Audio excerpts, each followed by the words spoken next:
Allez chats, mes chers amis golfeurs, bienvenue pour une nouvelle vidéo de 33 Golf Lab. Une vidéo ce soir entièrement consacrée aux EQ1 NX, au fer wedge hybride à taille constante, lancé par mon ami Tom Wichon. C'était il y a 4 ans dans le Colorado, donc en 2020, les EQ1 NX. J'ai ici un sandwich en main, des EQ1 NX qui avaient progressivement pris la suite de son premier concept de fer à taille constante, les Sterling, qui avait été lancé en 2016. Et c'est sur ce retour d'informations, d'expérience de 8 ans que je vais me baser ce soir. J'ai pas compté, mais je pense que je dirais qu'en 8 ans, j'ai dû monter, après fitting, une petite centaine de fer wedge hybride à taille constante. Pas plus tard qu'hier, j'avais un gaucher, puisque ces clubs sont aussi disponibles en gaucher, important de le signaler. Pas plus tard qu'hier, un gaucher de Toulouse qui est venu me voir. Et ce concept de fer à taille constante s'est progressivement imposé lors du fitting. Je vais vous dire pourquoi. Et puis, au-delà de ça, au-delà de ce golfeur en particulier, eh bien, tous ces golfeurs auxquels je pense et pour lesquels finalement j'ai fait une sorte de liste. Une fois n'est pas coutume, sur papier, une typologie de golfeurs, de golfeuses qui au bout de 8 ans me racontent tous un petit peu la même chose. Les progrès, bien sûr, qu'ils ont fait avec ce concept de club à taille constante. Le fait que pour la grande majorité, ils ne reviendraient pas en arrière. Certains qui ont fait le switch entre les Sterling et les EQ1, qui m'ont dit Arnaud, j'adore les Sterling, j'aimerais faire un switch sur les EQ1. Voilà, des golfeurs qui en tout cas que j'ai rencontrés pendant le fitting et pour lesquels très vite, il m'a semblé pertinent de les orienter vers ce concept de club à taille constante. Je pense que c'est le mot juste. Moi, vous savez, je ne suis pas quelqu'un qui force les golfeurs, les golfeuses vers un choix de club extrêmement spécifique. Le fitting, c'est une grande discussion autour des shafts, autour des grips, autour des têtes, autour du type de club que l'on va insérer dans un sac. Mais les EQ, quand même, au bout de 8 ans, je trouve qu'il y a vraiment une typologie de golfeurs qui se dégage du lot. C'est ce que j'ai voulu matérialiser sur ma petite feuille ici, que je vais essayer de vous raconter. 5 typologies de golfeurs, golfeuses, qui à mon sens sont extrêmement, comment dirais-je, pour qui le concept de club à taille constante s'avère extrêmement pertinent, qui les a fait progresser. Voilà ce que j'aimerais vous raconter dans cette vidéo. A tout de suite pour le descriptif en détail de ces 5 types de golfeurs et golfeuses. Alors la première typologie que moi j'identifie très clairement, c'est ce que j'appelle des golfeurs débutants tardifs. Des golfeurs du Covid, du confinement. Pour beaucoup, on le sait, il y a beaucoup de golfeurs, golfeuses, d'hommes, de femmes qui se sont mis au golf pendant le confinement. Donc en tout cas des golfeurs, voilà, qui ont pris le golf, je dirais un petit peu sur le tard. Allez, plus de 40, 45 ans. Relativement débutants, qui sont venus me voir. Voilà, Arnaud, on a envie vraiment de se mettre au golf. La petite graine a poussé, on sent qu'on va être vraiment extrêmement passionné par ce jeu. Mais on a plus de 40 ans, 45, 50. On a envie de progresser de façon rapide, sereine. Est-ce que ce concept de club à taille constante est pertinent? La réponse est oui. La réponse est vraiment oui. Ça, je le constate. De nombreux exemples que je pourrais vous donner de golfeurs qui effectivement sont repartis après fitting avec des fers à taille constante, avec quand même, il faut le dire, le gros bonus finalement, et je vais me répéter, mais le gros bonus des EQ1, c'est que ce sont des clubs que l'on peut monter à l'unité. Autrement dit, pour beaucoup de débutants, je leur dis écoutez, bien évidemment, il n'y a même pas de débat possible. Si je vous montre une petite série de fers du 7 au pitch, fer 7, fer 8, fer 9 pitch, voire pour certains d'entre eux, une demi-série. Allez, on va faire fer 6, fer 8 et pitch. Et plus tard, si vraiment, pour des raisons budgétaires évidemment, et si plus tard, dans 6 mois, dans un an, vous avez envie de compléter ces clubs, aucun problème. Même longueur, même poids, même équilibrage, même shaft, même grip, tout est pareil. Donc profitez de ça, le fait que les EQ1 de Tom sont disponibles à l'unité. Très clairement, une typologie de golfeur pour qui avoir des fers à taille constante pour bien démarrer, je dirais, l'apprentissage du golf, me semble d'une évidence. Je n'ai même pas envie d'en rajouter, tellement pour moi, c'est clair.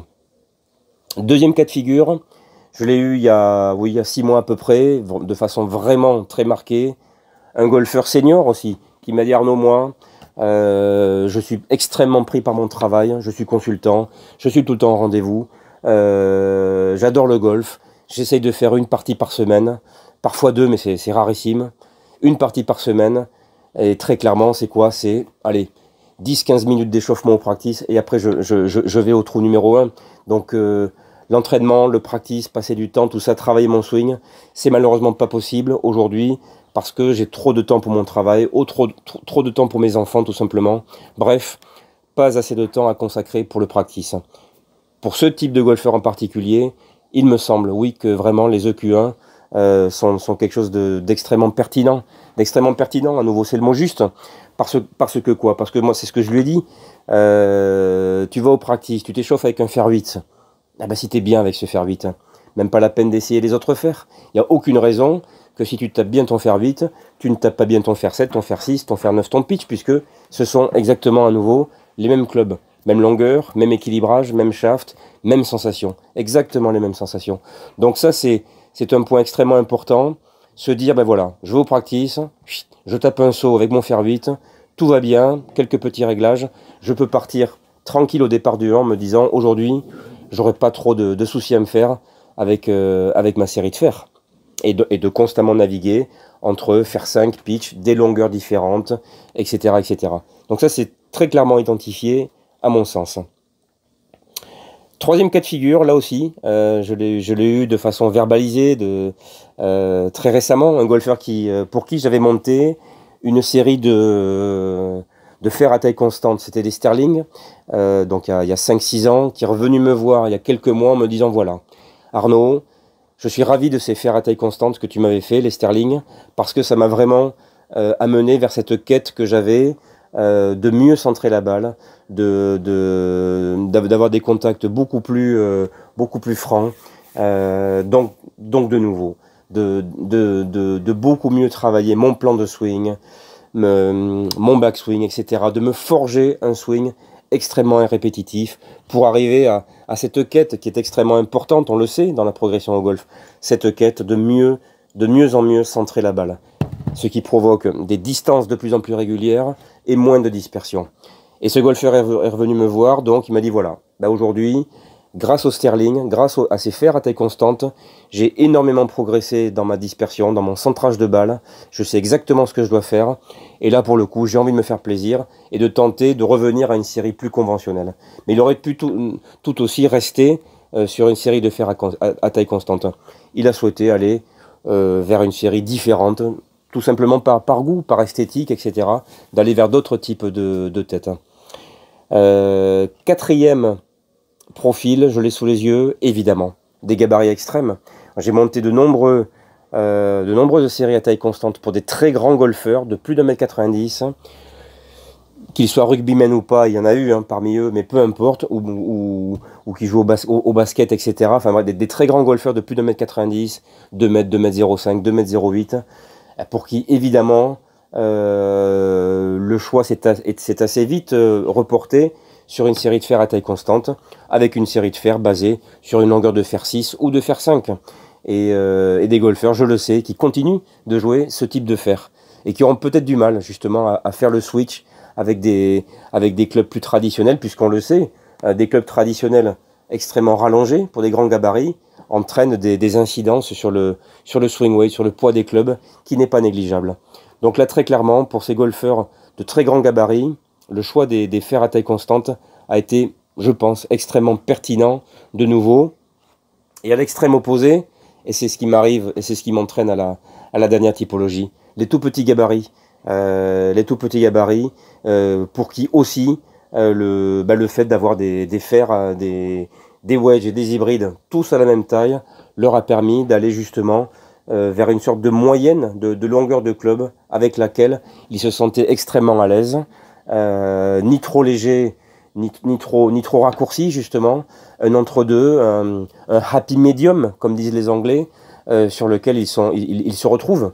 Donc voilà, donc gabarit extrême, des très grands et des très petits. Et ce qui m'amène effectivement aux femmes, on le sait, plutôt de petits gabarits, mais j'ai eu aussi des femmes de grands gabarits, Et les femmes, dernière typologie, ben, c'est surtout la vitesse de club. Parce que quand on y réfléchit de façon extrêmement basique, les femmes seniors ou des femmes non seniors, mais qui ont souvent des problématiques de vitesse de club, on le sait, eh ben, la longueur d'un club est générateur de vitesse de club, de cette fameuse vitesse de club que l'on cherche à atteindre pour générer un certain carry. Et je veux dire, il ne faut pas avoir fait 50 ans d'études pour comprendre que pour toutes ces femmes que j'ai pu rencontrer qui avaient des problématiques de carry, de distance, de vitesse de club sur leur fer, je leur ai dit, écoutez, faisons une série du 6 au pitch ou du 7 au pitch, où vous aurez donc tous les clubs à taille de fer 7 ou de fer 6. Bah, de facto, le pitch, le 9, le 8 et le 7, ah bah, vous aurez plus de vitesse de club puisque vous avez des clubs rallongés finalement, mais rallongés sans être alourdis. Je vous rappelle que le concept même, et je conclurai là-dessus, le concept même des fers à taille constante, vous le voyez ici, chaque tête pèse de fer ou de wedge, pèse 275 grammes. Ce qui fait qu'on peut monter donc des petits clubs, des wedges, des fers 9, des pitch, des fers 8, sans qu'ils soient trop alourdis. Donc ça, c'est le grand bénéfice que j'ai pu voir pour toutes ces femmes, à la recherche, en quête un petit peu de vitesse de club, avoir une série de fers sans wedge jusqu'au fer 7, voire jusqu'au fer 6, ne peut être que générateur de davantage de vitesse de club. Donc davantage de hauteur de balle également, davantage de spin, davantage de portée. Tout cela va dans le bon sens, dans le sens de la pertinence, tout simplement pour ces golfeuses. Donc voilà, c'est les 5 typologies que je voulais vous raconter aujourd'hui. Les 5 qui vraiment me sautent aux yeux aujourd'hui, au bout de 8 ans de montage de ces clubs de golf. J'aurais pu vous en raconter beaucoup plus, mais c'est le but de cette vidéo. M'arrêter ici, place au dialogue, j'attends vos commentaires, les échanges, et puis n'hésitez pas tout simplement à me contacter. Je suis là tout l'été, je ne pars pas en vacances, je reste dans la région de Bordeaux, donc n'hésitez pas à me contacter pour avoir plus d'informations sur mon métier en général, club maker, club fitting, et sur les EQ1 NX en particulier, si vous pensez que ça peut vous apporter quelque chose. A très bientôt pour d'autres vidéos sur ma chaîne 33 Golf Lab.